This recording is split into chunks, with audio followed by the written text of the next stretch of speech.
Hi friends, అందరూ ఎలా ఉన్నారండి? ఈరోజు మేమైతే పచ్చడి మామిడికాయలు తెచ్చామన్నమాట. అందులోకి వెల్లుల్లిపాయలు, ఆవాలు, మెంతులు పిండి కొట్టుకుందామని చెప్పి పిండి కొడదామని చెప్పి తీసాను.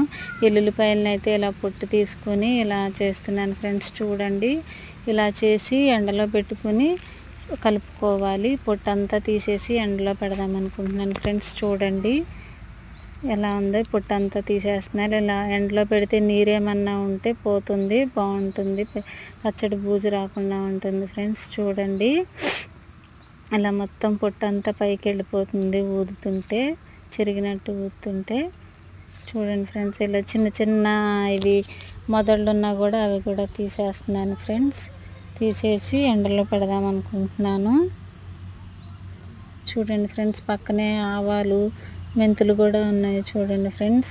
వాటిని కూడా పళ్ళల్లో పోసి ఎండలో పెడదాం అనుకుంటున్నాను ఫ్రెండ్స్. పళ్ళాలు కూడా తీసుకొచ్చాను.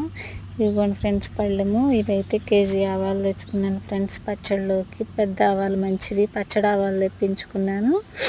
వీటిని పళ్ళల్లో పోసేసి ఎండలో పెడతాను ఫ్రెండ్స్. ఎండ బాగా ఉంది కదా, ఒక 2 గంటలు ఆరబెట్టుకొని ఆవాలు, మెంతులు పొడి చేసుకుంటే మెత్తగా మిక్సీలో పట్టేసుకుంటే సరిపోతుంది ఫ్రెండ్స్. ఇవ్వండి ఫ్రెండ్స్ మెంతులు అయితే 1/4 కిలో తెప్పించుకున్నాను ఫ్రెండ్స్. ఎందుకంటే మెంతి పిండి ఎక్కువ పట్టదు, అందుకనే నేను 1/4 కేజీయే తెప్పించుకున్నాను ఫ్రెండ్స్. చూడండి, ఇవి కూడా ఒక పళ్ళెంలో పోసుకొని బయటికి తీసుకెళ్ళి మంచం వేసి ఉంచాను ఫ్రెండ్స్. ఆ మంచం మీద ఇట్లా ఎండలో పెట్టేసుకుంటే ఒక 2-3 గంటలు ఆరుతాయి. 2-3 గంటలు ఎండగానే అవి తీసి మిక్సీలో మెత్తగా పొడిలాగా పట్టేసుకొని పచ్చడి కారంలో కలిపేసుకోవడం ఫ్రెండ్స్. ఇంకా చూడండి, ఎండలో అలా ఆరబెడుతున్నాను. చూడండి ఫ్రెండ్స్, ఇలా ఒక 2 గంటలు ఆరితే ఎండిపోతాయి ఫ్రెండ్స్. తడి ఏమీ ఉండదు.